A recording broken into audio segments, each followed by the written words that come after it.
기도드리옵나이다. 아멘. 벌써 11월이죠. 길가에 낙엽들이 뒹굴고 기온이 좀씩 떨어질 때에 이렇게 조금 우울해지는 경향도 있습니다. 대부분 가을 탄다 이런 표현을 종종 하죠. 그래서 의학적 용어를 보니까 가을 탄다는 것은 계절성 정동장애다 이렇게 표현을 하더라고요. 더 쉽게 표현하면은 계절성 우울장애, 계절로 인하여 우울해지는 장애를 계절성 정동장애, 계절성 우울장애라 합니다. 날씨가 조금씩 추워지고 또 계절이 바뀌어서 낙엽이 둥글면 왠지 모르게 우울해지잖아요. 그 가을 타는 것은 남자들이 많이 탄다라고 하는데 자료집을 보니까 의외로 여성들이 더 많은 계절성 우울 장애를 겪고 있다고 합니다. 계절 때문만이 우울한 게 아니고 여러 가지 삶의 정황 때문에 우울해지는 경우가 더 많지요. 그 계절성 장애에다가 또 거기 삶의 자리를 돌아보면은 이렇게 11월, 12월 되면 한 살 더 먹게 되구나. 그런데 해놓은 것은 없고 집에 가보면은 애 먹은 인간들만 가득하면 막 속이 상해서 막 우울증이 막 폭발할 지경에 놓이잖아요. 그래서 교회에 와서 가끔 기도하면은 소리 질러 기도하고 싶을 때가 있잖아요. 다 이해가 되는 일들입니다. 오래전에 우리 누님 가운데 한 분은 가정적으로 어려움이 있어서 먼 자기 교회에 나갈 수 없고 새벽 기도를 가까운 교회에 나갔는데 울음이 터진 거죠. 막 고함을 지르면서 소리 질러 기도를 했더니 관리 집사인가 누군가 와서는 등을 툭툭 두드리면서 좀 조용하게 기도하라고. 사실은 막 고함 질러 기도하면은 옆 사람 기도가 방해가 되기는 하거든요. 그래서 조금 자제하다가 그래도 속에 있는 이 복잡한 것이 그냥 막 터져 나오는 거죠.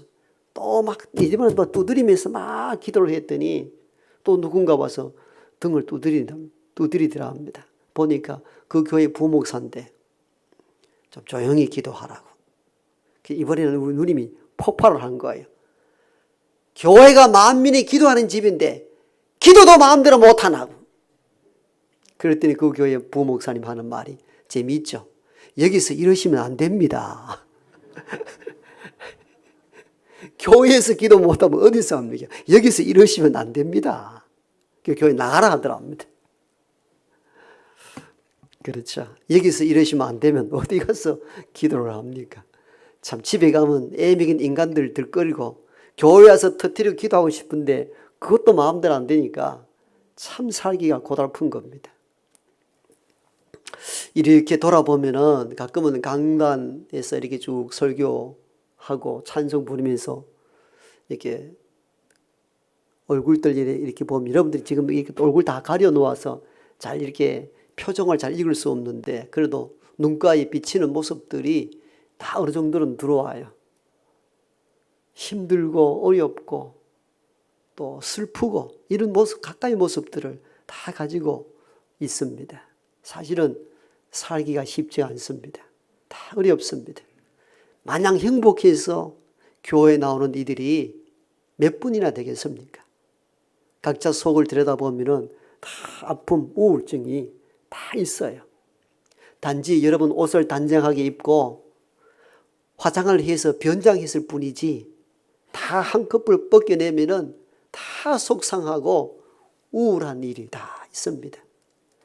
하나님의 풍성한 위로가 여러분에게 임하기를 바랍니다. 그리고 우리 서로도 다 상처나고 아픈 이들이 여기 왔구나. 불쌍한 마음을 여기고 서로 위로하고 위로받기를 소망합니다. 하나님도 오늘 본문에 보니까 이사야를 통해서 이사야야 가서 내 백성을 위로하라. 오늘 본문의 말씀은 이렇게 시작합니다. 여러분 이사야가 성경 가운데 아주 긴 책이죠. 66장까지 있습니다. 성경이 몇 권입니까? 66권이잖아요. 그렇게 성경의 구조를 알려면 이사야 구조를 읽으면 알아요. 66장, 신구약 66권. 그런데 구약 성경이 몇 권입니까? 39권이잖아요. 39, 27. 그죠? 신약이 27권이고. 이사야도 1장부터 39장까지는 이스라엘 백성들에게 경고와 심판의 메시지가 주어졌고 40장부터 나머지 66장, 27장 이 형태는 위로와 소망의 메시지를 주는 부분들입니다. 오늘 그러니까 40장부터 오늘 본문을 읽었으니까 이 부분은 위로와 소망이 되는 메시지로 시작하는데 원래는 1장부터 39장까지가 심판, 선고, 경고의 말씀이었습니다.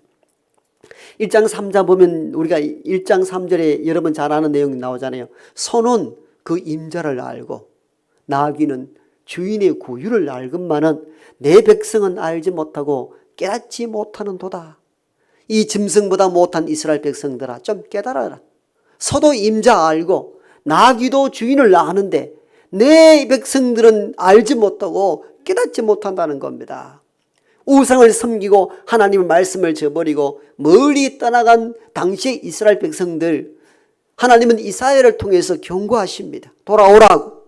이렇게 살다가는 너희가 반드시 멸망될 때가 오리라고 엄하게 선포하고 경고하고 심판을 선고하는데 오늘 40장에 딱 넘어가면은 이사야에게 다른 메시지를 전달합니다. 이사야야, 너는 내 백성들에게 위로의 말씀을 전하라는 것입니다. 이게 하나님의 본심이십니다. 부모가 자녀들을 나무라고 욕하고 비난하고 할 때 그 자녀들이 돌아오기를 바라는 마음에 사는 것이지 심판 그 자체가 목적이 아니거든요. 마찬가지입니다. 하나님은 이사야서를 통해서 1장부터 39장까지 경고와 심판의 메시지를 전했던 이유도 깨닫고 돌아서라는 것입니다. 본심은 위로하여서 제자리로 돌리는 것이 하나님의 본 마음이었습니다. 그래서 하나님은 이사야를 통해서 이사야야 가서 내 백성을 위로하라 하셨던 것입니다. 여러분 할 수만 있다면 이사야에게 하신 하나님 말씀처럼 저와 여러분의 일상을 살아갈 때에 여러분 앞에 옆에 뒤에 있는 사람들을 많이 위로할 수 있기를 원합니다.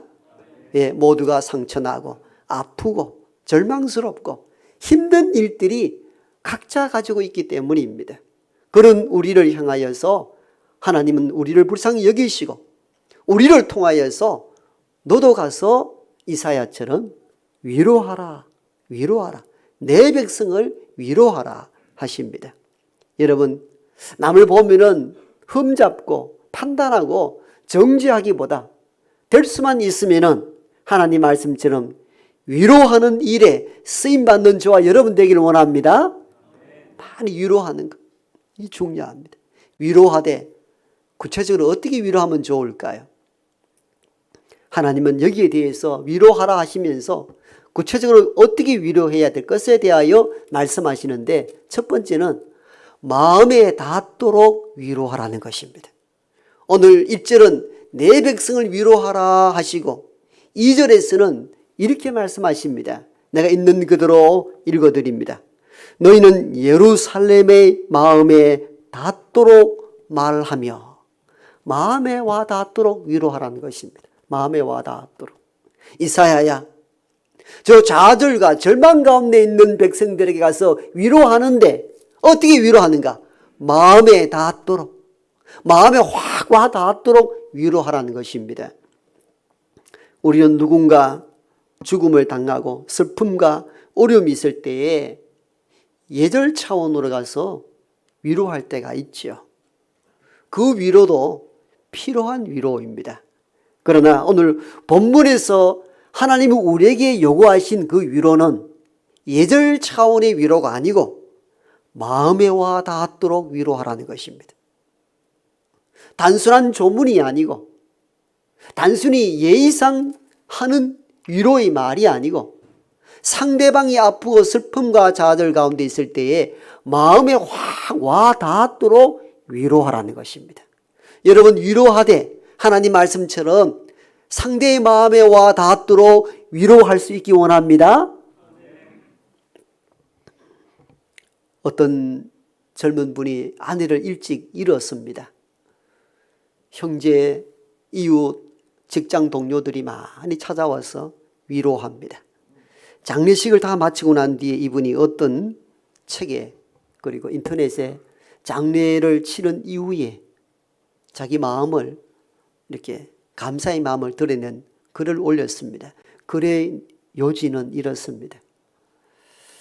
일찍 아내를 잃고 슬픔 가운데 있을 때 직장 동료와 이웃들과 형제들, 친척들 많이 와서 조문해 주어서 많은 위로를 받았습니다. 그런데 내게 참 큰 위로가 된 특별한 경우가 있었습니다. 나의 친구, 오래된 친구가 찾아와서는 아무 말 없이 나의 손을 잡고 그리고 밤새도록 빈소 한 구석에서 다른 조문객들을 피해가지 않도록 말없이 묵묵히 그 자리를 지키고 밤이 늦어 모든 조문객들의 발길이 끊어져 내가 기진맥진해 있을 때 내 손을 억지로 식탁으로 이끌어서 숟가락을 잡아주면서 이복에 한술 뜨게 했던 그 친구의 위로가 아직도 내게 깊이 남아있다는 글을 읽어봤습니다.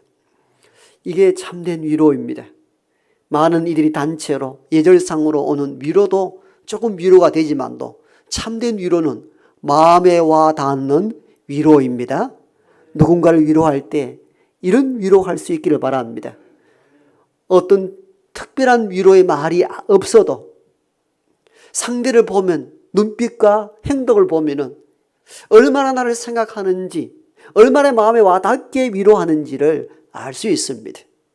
여러분, 위로하되 마음에 닿도록 할 수 있기를 원합니다.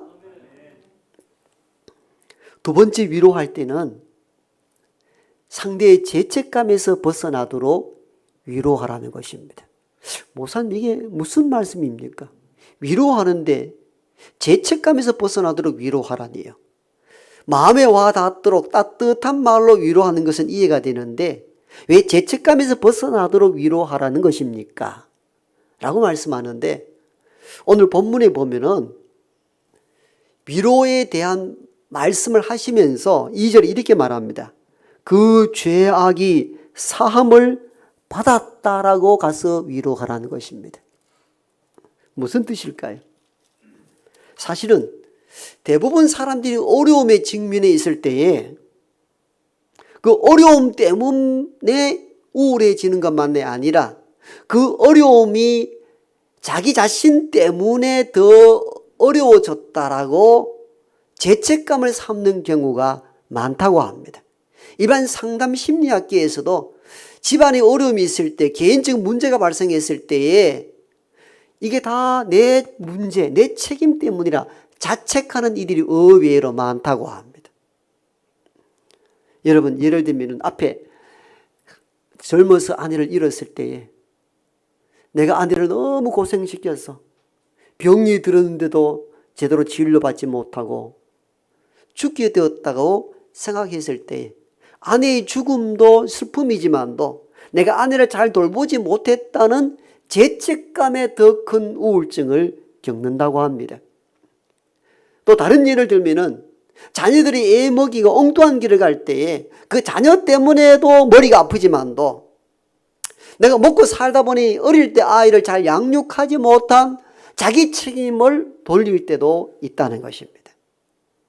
이 고통이 보편적으로 우울증을 겪고 있는 사람들이 가지고 있는 현상이라 말합니다. 자, 오늘 이스라엘 백성들이 어떤 상황에 놓여 있습니까? 자, 이사 1장에서 39장까지는 경고, 심판의 말씀을 주셨죠. 결국은 그들이 돌아서질 않았습니다. 이스라엘 백성은 강박하여 하나님 말씀대로 살지 아니하고 하나님을 멀리 떠나고 세상 가운데 살다가 결국은 강대국에 의해서 나라가 뺏깁니다. 그리고 포로로 잡혀갑니다. 포로로 잡혀가서는 뭘 하겠습니까? 심한 노동을 하게 됩니다. 그 고통 가운데 있는 것도 너무 견디기가 어려운데 그들은 여러 선지서에서 보면은 그때 노역 가운데 있을 때 이스라엘 사람들의 심리적 상태가 어떠한지를 잘 보여주는 대목이 있습니다. 우리가 하나님을 떠났고 우리가 하나님을 배반했기 때문에 이 어려움이 왔다라고 자책하는 내용들이 성경에 매우 많이 기록되어 있습니다. 그러니까 여러분, 말씀대로 살지 아니하여 징계당하고 나라 빼앗기고 포로로 잡혀갔습니다. 심한 노동에 시달립니다. 심한 노동에 시달리는 것도 너무 고통스러운데 이스라엘 백성들이 진짜 자기들을 괴롭히게 하는 것은 또 다른 것이 있었습니다.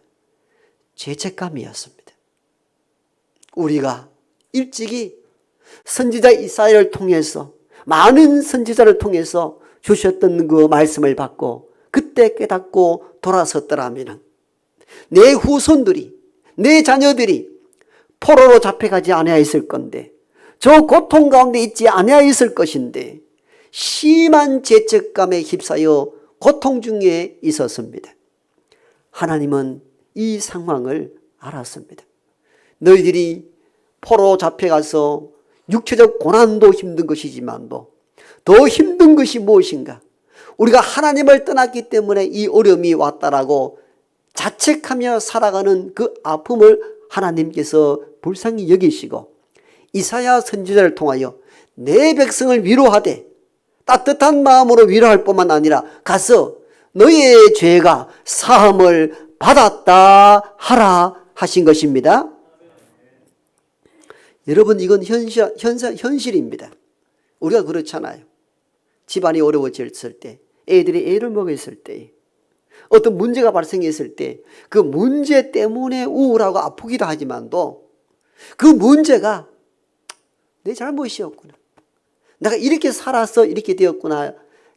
죄책감을 느끼는 것이 더 우리를 힘들게 만든다는 겁니다. 이게 현실이거든요. 하나님은 이 인간의 심리와 마음속 깊이의 우울증까지를 아셨습니다. 그래서 이사야야, 내 백성에게 가서 위로하되 마음에 와 닿도록 위로할 뿐만 아니라 너의 죄가 사함을 받았다 하라. 아멘. 여러분, 우리가 누군가를 위로할 때에 심한 죄책감 가운데 살아가는 사람들에게 죄책에서 벗어나도록 하는 위로가 굉장히 필요합니다. 젊은 아내를 잃었습니다.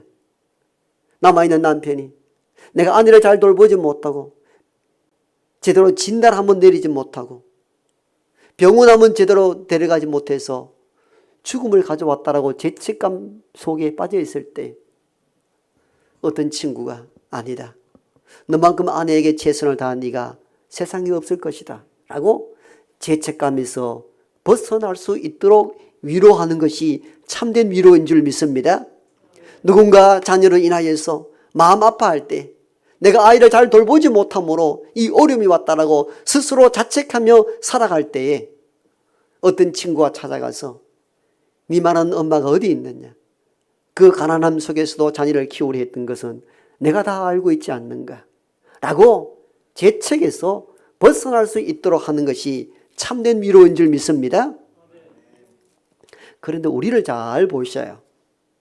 우리의 위로는 가끔은 애정이 있어서 위로하지만도 가끔은 가서 속을 확 뒤집어 놓고 오는 경우가 종종 있잖아요.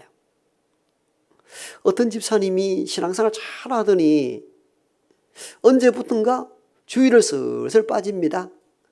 그리고 주일날마다 낚시 가고 등산 가고 노는 데 빠졌습니다. 그런 어느 날 주일날 산으로 강으로 차를 몰고 놀러 가다가 교통사고를 당했습니다. 다리가 부러졌습니다. 병원에 입원했습니다. 늘 이 사람을 위하여 기도하던 교회 권사가 병원에 신방을 갔습니다. 네 극할 때 알아봤다. 이렇게 시작합니다. 내가 처음부터 알아봤다. 그렇게 예배 안 드리고 놀러 다니는데 하나님이 다리 몽디 안 빨아뿐 줄 알았나? 잘 됐다. 물론 애정이 있어서 찾아가서 하는 메시지지만도 우리는 이 성경을 통하여 우리의 위로의 방식이 달라져야 된다는 사실을 깨달아야 합니다. 가난하고 어려웠을 때 늘 새벽 기도하며 나와서 좀 가난을 면해달라고 기도하고 또 그를 위해서 함께 기도했는데 놀랍게도 사업이 번성합니다. 부유하게 됩니다. 그런 어느 날부터 서서 예배도 안 나오고 교회에서 멀어지기 시작합니다. 알고 보니까 사업을 계속 확장하려면 많은 사람을 만나야 된다고. 그래서 날마다 골프채를 들고 골프 치러 다닙니다. 그런데 IMF를 맞아가지고 사업이 쫄딱 망해버렸습니다. 늘 이 사람을 위해서 초신자 때부터 관심 있게 기도하던 권사가 찾아갑니다. 어떻게 말했을까요? 내 극할 때 알아봤다. 네 안 망할 줄 알았나? 그리고 돌아오는 거죠. 다 애정이 있어서 하는 것이지만도 우리의 위로의 방식에 기술이 필요하다는 것을 깨닫게 되는 부분입니다. 오늘 참 놀랍습니다. 하나님은 이사야에게 가서 위로하라 말씀하는데 마음에 와 닿도록 하라. 그리고 너의 죄가 사함을 받았다 하라. 이스라엘인들이 갖고 있는 고통이 무엇이라 그랬습니까? 포로 가운데 심한 노동하는 것도 고통스럽지만도 이스라엘 백성들을 괴롭힌 것은 바로 그 부분이었습니다. 우리의 죄로 말미암아 우리의 허물 때문에 우리가 멸망을 당하였고 내 후손들이 심한 노역 가운데 빠져 있다는 것이 가장 그들을 괴롭혔습니다. 하나님은 이 마음을 아셨어요. 그래서 이사야야 이제는 경고 심판하지 말고 네가 가서 내 백성을 따뜻하게 위로하고 네 죄가 사함을 받았다 선언하라는 것입니다. 여러분 우리가 대부분 어렵고 힘들 때 어려움을 자기 자신에서 찾는 경우가 종종 있죠. 물론 회개의 출발점이 될 수는 있기는 합니다. 그 너무 심한 자책감을 가질 때는 우울해집니다. 그때 내가 이래 했으면 내가 이렇게 잘못 살아서 이런 어려움이 오구나.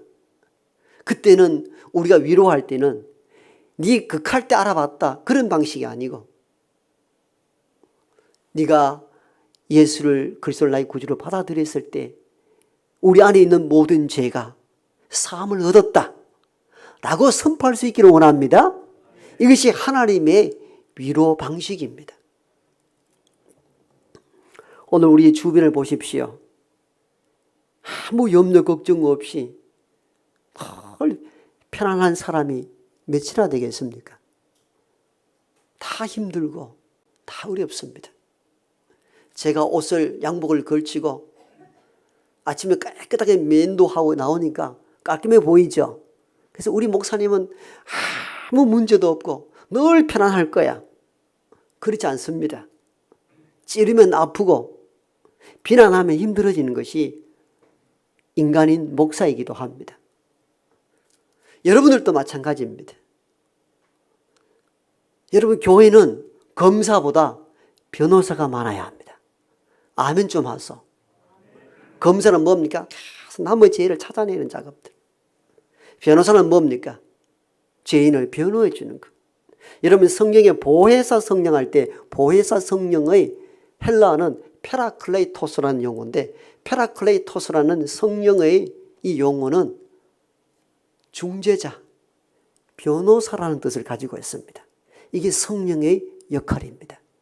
성령의 뜨거운 마음으로 성도들 바라보면 될 수 있으면 위로하는 일에 많이 쓰임받기를 바랍니다. 보기만 보면 정죄하고 판단하고 이거 잘못됐다 말하면 여러분 얼마나 힘이 듭니까? 얼마나 지칩니까? 세상에는 그러한다 할지라도 교회 안에서는 묻어주고 위로할 수 있기를 바랍니다. 여러분 부모가 자녀를 사랑한다고 볼 때마다 지적하면 자녀가 어떻게 그 가정에 있을 수 있습니까? 비행 청소년들이 왜 가정을 떠나서 비행합니까? 비행한다는 것은 착륙하여 정착하지 못하는 경우입니다. 계속 비행하는 겁니다. 언어의 이중직업입니다. 계속 비행하는 거예요. 계속 하늘을 떠도는 거예요. 왜 떠돕니까? 집에 오면 지적을 하니까. 집은 세상에서 얻을 수 없는 평안과 위로를 받아야 되는데 물론 부모가 지적하는데 이유가 있죠. 그냥 지적하는 부모가 어디 있겠습니까? 잘못되었으니까 지적하죠. 그러나 여러분 이스라엘 백성들 보십시오. 하나님께서 지적하고 경고하고 심판을 39장까지 선고했거든요. 근데 그래서 멸망당했어요. 근데 그 이후부터 하나님의 마음이 달랐습니다. 이사야야, 내 백성을 위로하라. 위로하라. 마음에 닿도록 위로하라. 그리고 네 죄가 사함을 받았다. 그렇게 위로하라는 겁니다. 하나님의 마음이십니다. 여러분 가족 안에서도 남편과 아내 부부 사이 속에 부모와 자식 사이 교인 사이에서도 될 수 있으면 마음에 와 닿도록 위로하고 정죄하고 판단하기보다는 네 죄가 사함을 받았다라고 따뜻한 위로의 말씀을 건넬 줄로 아는 우리 모두가 되기를 축복합니다.